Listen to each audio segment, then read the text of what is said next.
I am the Tofu Golem. Please enjoy the video. In this video, I will show how to connect a Starlink system. First, carefully unbox all the components. You should find the Starlink dish, the Wi-Fi router, and a 23-meter-long cable. Take a moment to identify each piece and ensure everything is accounted for. This initial step is crucial for a smooth setup process, making sure you have all the necessary equipment ready to go. Next, find the best spot for your Starlink dish. It needs a clear, unobstructed view of the sky to communicate with satellites.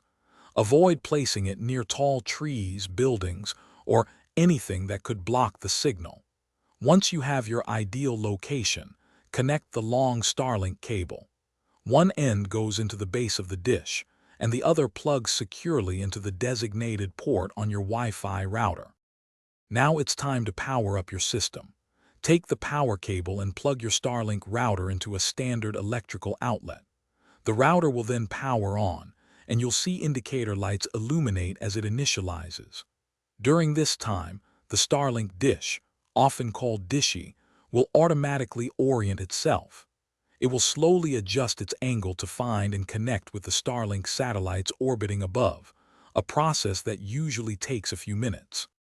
Finally, to complete the setup, download the official Starlink app from your device's app store.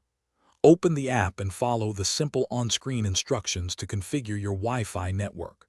You'll be prompted to create a network name and a secure password. Once that's done, you can connect all your devices, like phones, tablets, and computers, to your new Starlink Wi-Fi network and start enjoying high-speed internet access. Thanks for watching. Consider subscribing if we helped you today.